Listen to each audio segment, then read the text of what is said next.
guys, Will here with W.T.F car reviews, and today we're reviewing the all-new 2024 Chevy Corvette 2LT. And a big thanks to Gabriel and the rest of the management and staff here at Furman Chevy in Brandon, Florida for helping make this review possible.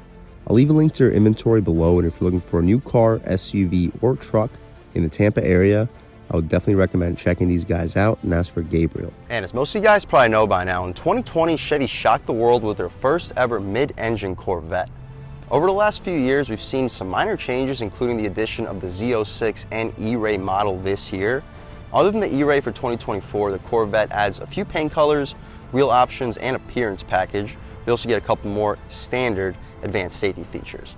Outside of the Z06 and E-Ray, the 2024 Corvette is available in 3 trims, the 1LT, 2LT, and 3LT.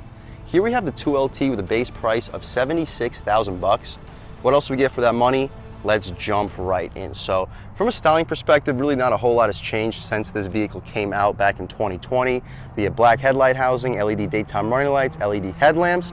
We get a ton of cooling, like 3 different radiators here for this 6.2 liter V8. We get forward-facing cameras too, not only helping us out with the 360, but also the performance data recorder, Corvette badge right up front, and a new opening mechanism for the rear end. The wheel and tire setup here, we get these forged 19-inch rims wrapped in Michelin Pilot Sport All-Season 4 ZP tires. They're some of the most sport-oriented all-season tires on the road today, while still giving you a little bit extra traction in some rougher environments. But dimensions up front are 245/35 ZR19. And as we mentioned, these are forged rims with a massive 6-piston front Brembo brake caliper. All body color trim for the wheel well area, body color for the rocker panel side skirts, some functional airflow for the 6.2 liter V8, which as you mentioned is mid-engine since 2020.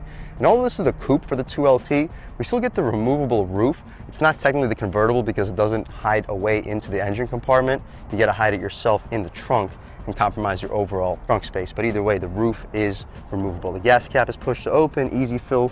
Premium fuel is required here on the 2024 Corvette, on all Corvettes since 2020. The rear wheel and tire setup is contrasted, as you mentioned. Still got the Michelin Pilot Sport all-season tires, but the dimensions out rear are 305/30 ZR20. The rear styling, just like it's been since 2020, full LED taillights, turn signals, and reverse lights, full rear parking sensing. Shout out Furman Chevy in Brandon, Florida for helping make this review possible. Black Corvette lettering and a black Corvette badge separating the blacked out spoiler from the engine area. Quad exhaust tips too, heat extractors, and speaking of the exhaust tips, which are the Performance Edition exhaust, let's fire up the 6.2 liter V8 and hear how she sounds.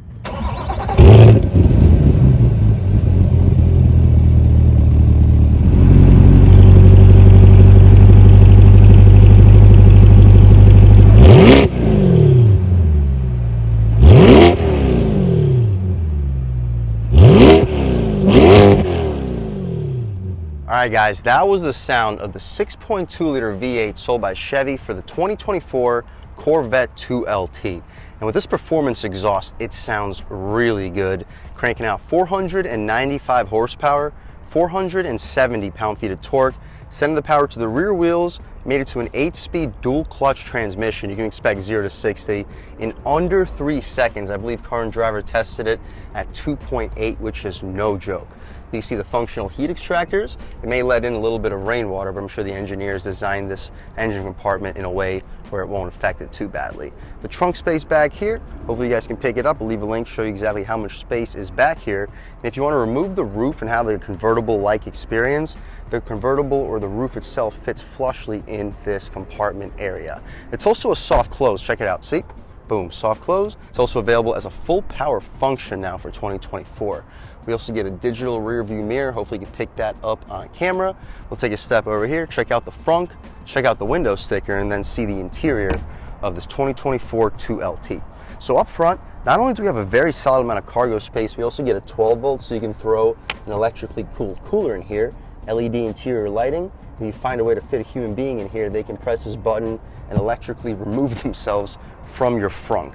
The frunk is not soft close. Oh, it is soft close. I apologize, guys. But let's take a step inside and see what we get on the 2024 2LT. If you didn't mention, we get blind spot monitoring on the glass with a black contrasted mirror and an LED turn signal on it. But taking a step inside, just a button for the latch, just like it's been since 2020. Up top, we get leather stitching for the armrest, auto one-touch windows, Bose Performance Series audio system, and it sounds really good. We have power folding mirrors, four-way adjustable, a little bit of storage down below, lock and unlock button to open up the door. If the battery happens to die, you can pull this latch and manually open the door as well. Everything's lined in felt. We get leather stitching even for the bottom portion, front and trunk release with buttons so you don't have to use the key. Aluminum Stingray nameplate as we step inside. The seats are these Recaro style, very aggressive sport buckets, but they're still really comfortable. Carbon framed. We get full adjustability. You can recline, drop, lift, and slide with four-way lumbar control. Before we take a step inside, I promise to show you guys the window sticker, and I almost forgot. Taking a step over here for the 2024 Corvette Stingray Coupe 2LT with the Amplify Orange tint coat exterior, jet black interior, 6.2 liter direct injection V8 8-speed dual clutch transmission. Standard features, you guys can pause, take a look. $75,400 for the base price. GT2 bucket seats that we just saw are $1,700, $1,200 for the exhaust, $1,000 for the paint. The wheels are $1,000 too, $595 for the stealth interior trim, $595 for the low rear spoiler and front splitter, orange seatbelt for $500, $400 for the black exhaust tips, $200 for the carbon flash metallic painted outside mirrors. So about $7,155 in total options, totaling us out at $82,555, $1,695 for the destination, totaling us out at $84,250. So we are starting to get up there in price, but this is a loaded 2LT. Yeah, at this point, yeah, maybe better off going with the 3LT, but I promise you, not necessarily necessary because this thing is loaded. If we didn't mention, these seats are also heated and ventilated, but taking a step inside, we can really check it out. So brake, engine start stop, and everything fires right to life. But overall, guys, not a whole lot has changed compared to the previous model. Still got the square steering wheel, excellent steering feel. Aluminum paddle shifters, our Z mode, which opens up our active exhaust, cruise control, forward collision alert, favorites, volume adjustments, heated steering wheel, voice commands, hang up and answer your phone calls, and your infotainment adjustability. You got your trip computer, trip timer, fuel economy, trip 2, and trip A. You can also see your performance pages, 0 to 60, lap timer, G-forces, audio, maintenance, options, simplify, and we can go right back where we started. My personal favorite would probably be somewhere in the performance pages, and we'll leave it in the G-force screen. In the center, we have a tach. Goes to about 6,500 RPM in regular conditions, but since we're not broken in yet, it limits us at around 4,500, probably better for the potential owner. It still lets us rip it through the red line. It just shortens the red line to around 4,500 RPM. Outside temperature, time, tire pressure, and temperature. In the lower left corner, coolant. On the lower right corner, fuel level. Stocks have a very satisfying click, auto headlamps, auto high beams, no auto rain sensing wipers. At this price point, it would be expected, but I guess not necessarily necessary. Power tilt and telescoping steering wheel, heads up display adjustments, info, and our interior brightness. Air vents with a stitched dashboard all throughout, and it looks very premium, and a very high resolution, easy to see display for the heads up display. The center area is also all stitched. We get our touchscreen, and now that we got the map loaded up, it's our updated display, very high resolution. It shows you everything that you need to see, traffic and all that. Response is great, resolution is great. The backup camera, you can check it out. This gear selector controls your 8-speed dual clutch transmission, super high resolution camera, guidance lines and trajectory with different overall views as well. We get a forward-facing view, with side blind spot view, and you can turn off the guidance lines for one reason or another, throwing right back into park, and return right back to the previous screen. Nice little handle for you to rest your hand. It says mode. This is our drive mode selector. We get my mode, tour, sport, track, and that's about it. So we'll start the review off in tour, try out sport and track maybe, and just see what the differences are. You can turn off the traction control and access your forward-facing camera at all times, and permanently activate the manual shifts right over here. 2 cup holders. You'll fit 24-ounce bottles no problem with a lid. It is soft touch. All of our climate controls right over here on the side. Temperature, heated and ventilated seats, sink and vent controls behind it. Gushy soft leather Armrest, it opens up sideways. You'll fit plenty of car accessories, a little bit more spacious than a Camaro. I'd expect you to fit 4 iPhones, USB-A and C port. You get a wireless phone charger back here too, and a Corvette Stingray nameplate with an additional one of our Bose speakers. I'm not going to demonstrate how to remove this roof. It'll take me a few minutes to put it back on. I don't want to waste any time here, but it's a pretty easy process. You pull this latch, take it off, pull these latches up front too, and leave it in the trunk. Up here we have frameless auto dimming rear view mirror. It's a digital rear view mirror too. I'll leave it in its digital function so when we take it out for a drive, you guys can see what's going on behind me. Voice commands, OnStar, SOS, hazards, lane keep, assist, and that's about it for the front seat. If we didn't mention, we get 2-person memory seats. The glove box, you press this button in the center and it drops. It's damped, lined, felt, and large. You're fitting 20 license plates. You'll fit 2 pairs of shoes with no problem. Airbag up top and all stitched interior. 3 garage home link settings. Pretty small visor, but if that's my only complaint with this interior, just shows you how impressive it really is.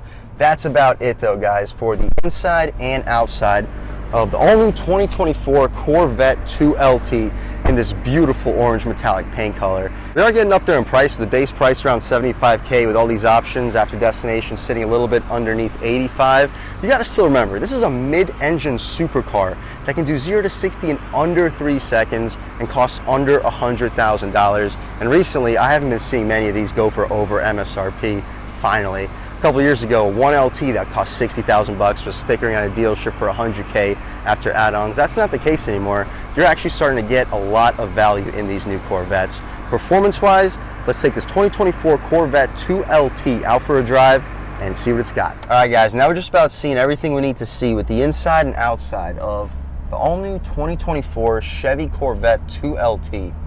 Let's take it out for a drive and see what it's got. My first impressions, even in tour mode, the steering feels very sharp and direct. The dual clutch, you do feel the engagement in first gear.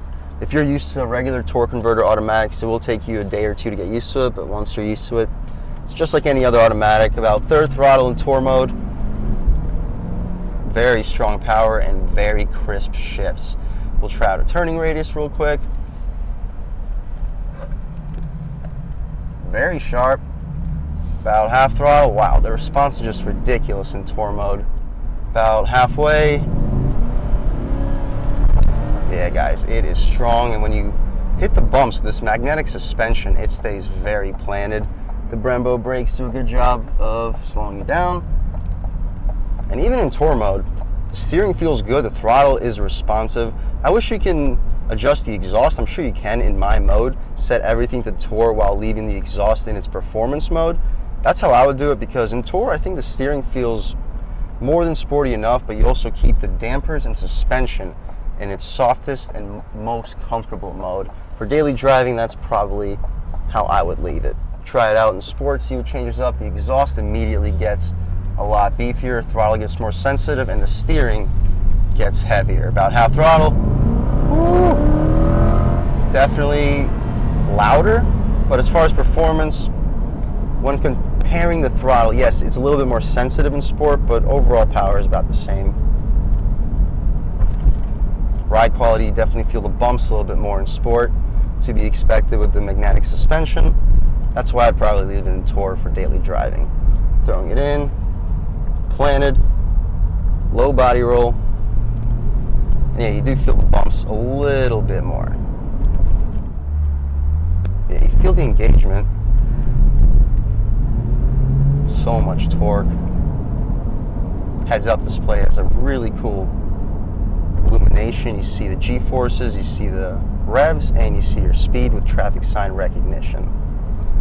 Throwing it in, good steering. Looks like a pretty good opportunity to try one out off the line. Traction control on, off the line, on the gas. Oh yeah.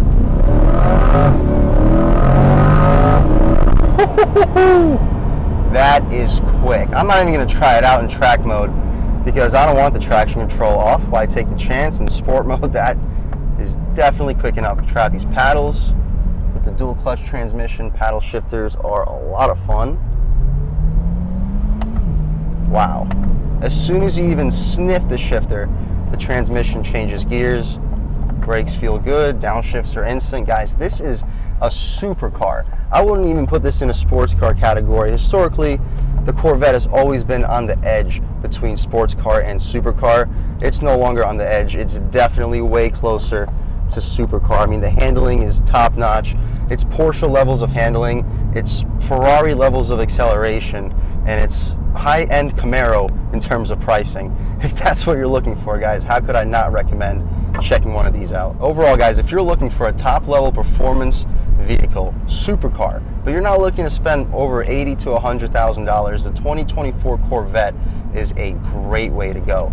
Would I recommend checking out the 1LT over this 2LT? Probably, because you still get the engine, you get the platform, you get the suspension and all that, just without the extra options and features, keeping the overall price point closer to $70,000 to $75,000. But even here, at $80,000 to $85,000, you get so much for the money, considering that in the competition, you'll be spending over $100,000 for an inferior engine, inferior chassis, and definitely inferior looks. This is the best looking car under $100,000 without question. If that's what you're looking for and you want to have some fun while you drive, I would definitely recommend checking out the 2024 Corvette 2LT. And a huge thanks to Gabe and the rest of the management and staff here at Furman Chevy in Tampa, Florida for helping make this review possible.